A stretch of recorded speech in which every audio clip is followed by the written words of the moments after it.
Hello மக்களே! Welcome back to our channel Keys Life Hub. இன்னைக்கு திருப்பதி நாங்க போனோம் இல்லைங்களா? அதோட விளாக் தான் வந்து அப்லோட் பண்ணியிருக்கேன். இது பார்ட் 1 வீடியோ. ஸோ வீடியோ ஃபுல்லா பாருங்க.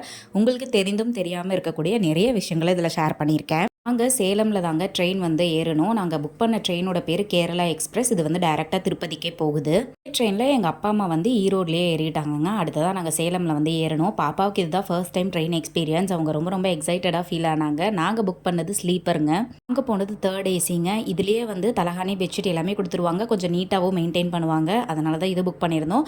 நாங்க 1 மந்த் ப்ரியாராவே புக் பண்ணிட்டோங்க. நாங்க போனது ஜூலை 9 அன்னைக்கு. ஆனா நாங்க புக் பண்ணது ஏப்ரல்லயே புக் பண்ணிட்டோம். ஏப்ரல்லயே தர்ஷனத்துக்கான டிக்கெட்டுமே வந்து புக் பண்ணிட்டோங்க. நாங்க ஒரு ஏஜென்ட் மூலியமா தான் புக் பண்ணோம். நம்மளா ஆன்லைன்ல ட்ரை பண்ணா கண்டிப்பா கிடைக்காது. அதனால அப்பாவுக்கு தெரிஞ்ச ஒரு ஏஜென்ட் மூலியமா புக் பண்ணிட்டோம். யார் போயிருந்தோம் அப்படின்னா, நான், என் ஹஸ்பண்ட், பாப்பா, மாமனார், மாமியார், எங்க அப்பா, அம்மா, தம்பி, நாங்க எல்லாரும் தான் போயிருந்தோம். இந்த டீட்டெயில்ஸ் நாங்க எப்போ போய் சாமி பார்த்தோம், எந்த டைம்ல எனக்கு சாமி பார்க்க புக் ஆச்சு, இதெல்லாமே நான் நெக்ஸ்ட் வீடியோல சொல்றேன்.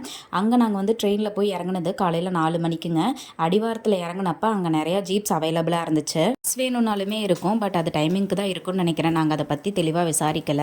ஆனா நாங்க வந்து குழந்தைய வச்சு டிராவல் பண்றதுனால எங்களுக்கு ஜீப் தான் கன்வீனியன்ட்டா இருக்கும்னு முன்னாடியே டிசைட் பண்ணிட்டு ஜீப் வந்து பேசிட்டோம். கரெக்டாக ஒரு 4:45க்கு ஜீப்பில் வந்து ஏறணுங்க. பர் ஹெட்டுக்கு 150 ருபீஸ் வந்து கேட்டாங்க. நாங்கள் எல்லாருமே ப்ளஸ் ஒரு 2 பேர் வந்து எக்ஸ்ட்ராவாக ஏறினாங்க. இது வந்து ஷேரிங் ஜீப் தான். அதனால தான் பர் ஹெட்டுக்கு 150 ருபீஸ் கேட்டாங்க. பட் நீங்கள் கொஞ்சம் அடித்து பேசுனீங்கன்னா இன்னும் கொஞ்சம் கம்மியாக கூட கொடுக்கலாம்.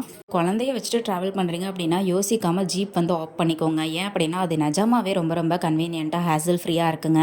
திருப்பதி மலை ஏறுறதுக்கு நடுவில் வந்துட்டு இந்த மாதிரி செக்கிங் வந்து இருக்குது. ஸோ வந்து நம்ம எல்லாருமே இறங்கிட்டு அவங்க ஒரு மெட்டல் டிடெக்டர் இருக்கும் இல்லைங்களா, அது வழியாக போக சொல்லுவாங்க. எல்லாருமே போயிட்டு பேக் ஏதாவது இருந்தாலுமே அதையுமே அதில் வச்சு எடுத்துகிட்டு அதுக்கப்புறம் தான் நம்ம திருப்பியும் ஜீப்பில் ஏறி போக முடியும்.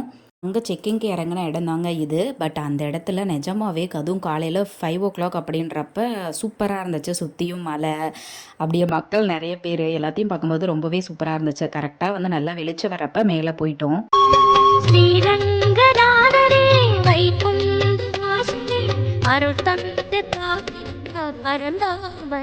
அங்கே ஜீப்பில் வரும்போதே அவங்கக்கிட்ட எல்லா டீட்டெயில்ஸுமே கேட்டோம். மேலே போனோன்னே ஃபஸ்ட்டு எங்கே போகணும் மொட்டை அடிக்கிறதுக்கு அண்ட் ரூம் புக் பண்ணுறதுக்கு எல்லாமே கேட்டுட்டோம். அவங்க வந்துட்டு சிஆர்ஓ ஆஃபீஸ் வந்து போங்க, அங்கே தான் வந்துட்டு நீங்கள் ரூம் புக் பண்ணுறதுக்கு வந்து ஏதுவான இடம்னு சொன்னாங்க.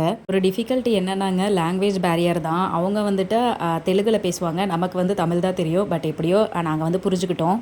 இந்த ட்ராலியில் வச்சுட்டு அழும்போது ரொம்பவே ஈஸியாக இருந்துச்சு. ஸோ இங்கேயுமே காலையில் அத்தனை மணிக்கே இவ்வளோ கூட்டங்க. எல்லாருமே இந்த ரூம் புக்கிங் அண்ட் இதுக்காக தான் உட்காந்துருந்தாங்க.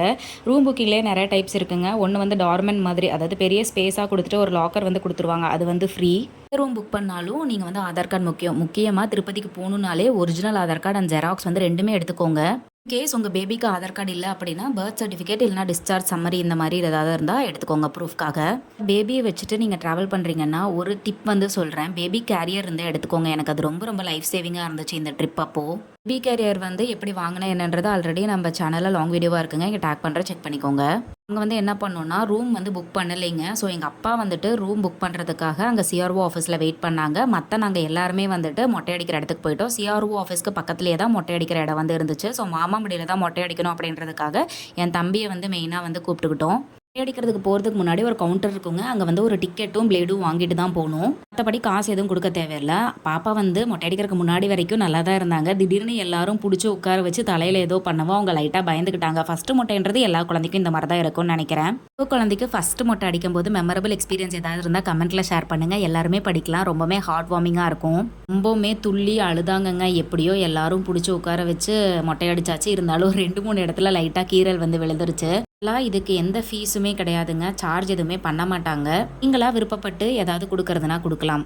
ஃபஸ்ட்டு மாமா மடியில் தான் உட்காந்துருந்தா. அதுக்கப்புறம் ரொம்ப அழுதான்னு சொல்லிட்டு அப்பா மடி ஏன் மடின்னு மாற்றி கடைசியில் அப்பா மடியில் ஒரு வழியாக செட்டில் ஆனால் இருந்தாலுமே 2-3 இடத்துல நிறைய பேர் வந்து கொஞ்சம் பிடிச்சதுக்கு அப்புறம் தான் மொட்டையை அடிக்க முடிஞ்சுது. இல்லைன்னா ரொம்ப ஷேக் பண்ணி ரொம்ப அழுதுகிட்டே இருந்தாங்க.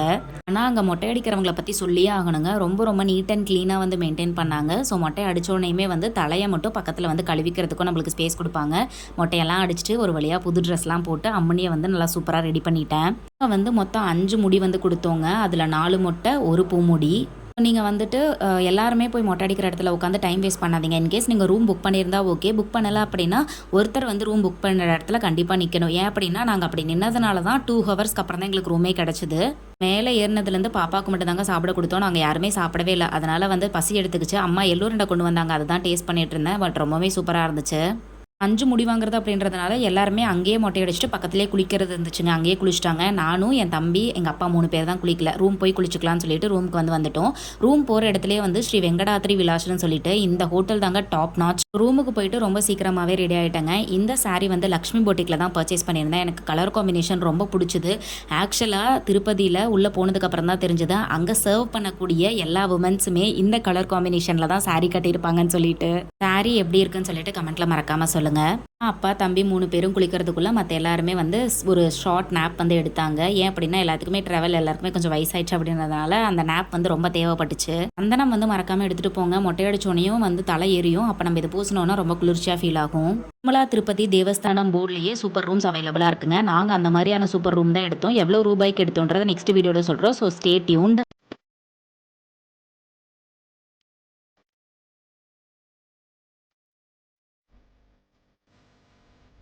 இந்த இடம் வந்து காது குத்துற இடங்க. எங்கள் ரூம்ல இருந்து கொஞ்சம் டிஸ்டன்ஸ் தான் இது. ஸோ நாங்கள் ஜீப் தான் எடுத்து இங்கே ட்ராவல் பண்ணி வந்திருந்தோம். உள்ளே என்ட்ரான உடனேயுமே நம்ம நேம் என்ட்ரி பண்ணிட்டோம் அப்படின்னா யார்கிட்ட காது குத்தணும்னு அவங்களே சொல்லிடுவாங்க. அங்கே போய் நம்ம உட்காந்தோம்னா ரெடியாக காது குத்திடலாம். எங்களுக்கு தர்ஷன் வந்து 12 மணிக்கு கொடுத்துருந்தாங்க. அதனால நாங்கள் ஜீப் புக் பண்ணும்போதே அவங்க கிட்ட சொல்லிட்டோம் நாங்கள் காது குத்திட்டு டேரெக்டாக தர்ஷனுக்கு போகணும்னு சொல்லிட்டு. ஸோ அவங்களே வந்து இறக்கி விட்டுட்டாங்க. காது குத்துற இடம் மேக்ஸிமம் எல்லாருக்குமே தெரியும். இன்கேஸ் நீங்கள் வேறு ட்ராவல் மூடில் வரீங்க அப்படின்னா இந்த ரோடோட பேர் பாப்ப விநாசா ரோடுன்னு கேட்டு வந்துக்கோங்க. ஆக்சுவலாக காது குத்துற இடத்த பற்றியும் சொல்லி ஆகணுங்க. ரொம்ப ரொம்ப சூப்பராக காது குத்துனார் அவர்.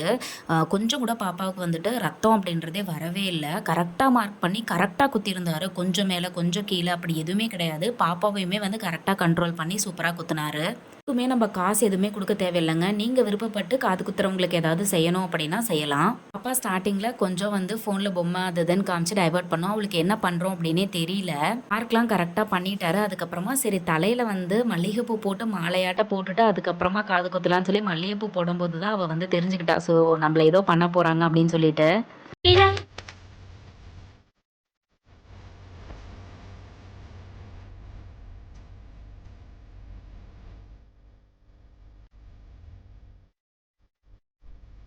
அதில் நீங்கள் ஃபஸ்ட்டு டைம் காது குத்துறவங்களா இருந்தீங்க அப்படின்னா தண்டு ரொம்ப சின்னதாக இருக்கிற மாதிரியான தோடு வந்து செலக்ட் பண்ணுங்கள். அதாவது அல்லக்காதுக்கு குத்துவோம் இல்லைங்களா, தண்டு ரொம்ப சின்னதாக வச்சு அந்த தோடு வந்து செலக்ட் பண்ணுங்கள். வேணும்னா 2 தோடாக கூட எடுத்து வச்சுட்டு ஃபஸ்ட்டு குத்தும் போது இந்த சின்ன தோடு குத்திட்டு அதுக்கப்புறமா பெரிய தோடு வந்து போட்டுக்கோங்க. நிறைய பேருக்கு வந்து இது தெரியாமல் பெரிய தோடை எடுத்துகிட்டு போயிடுவாங்க. ஸோ அதுக்காக தான் இதை சொல்கிறேன். குத்தும்போதே அவர் சொல்லிதாங்க குத்துனாரு. கொஞ்சமாக மேலே தான் குத்துவேன், வளர வளர கீழே கரெக்டாக வந்துடும் சொல்லிட்டு. போயிட்டு வந்து 1 வீக் ஆக போகுதுங்க. அவர் சொன்ன மாதிரி எண்ணெய் மட்டும்தான் வச்சேன். பாப்பா கொஞ்சம் கூட இது வரைக்கும் அளவே இல்லை. காது குத்தி முடிச்சுட்டு அடுத்ததாக தர்ஷனுக்கு வந்து போயிருந்தோங்க. தர்ஷனுக்கு நாங்கள் எவ்வளோ ரூபாய் டிக்கெட் எடுத்தோம் என்னன்ற மற்ற ஃபுல் டீட்டெயில்ஸுமே நெக்ஸ்ட் வீடியோவில் உங்களுக்கு வருது. நிறைய புது இன்ஃபர்மேஷன் நான் உங்களுக்கு அந்த வீடியோஸில் சொல்ல போகிறேன். ஸோ நம்ம சேனலுக்கு மறக்காமல் சப்ஸ்கிரைப் பண்ணிவிட்டு இந்த வீடியோவை தேவைப்படுறவங்களுக்கு ஷேர் பண்ணிவிடுங்க. பக்கத்தில் இருக்கிற பெல் ஐக்கனையும் கிளிக் பண்ணி வச்சுக்கோங்க. அப்போ தான் நான் போடுற வீடியோஸ் உங்களுக்கு வரும்.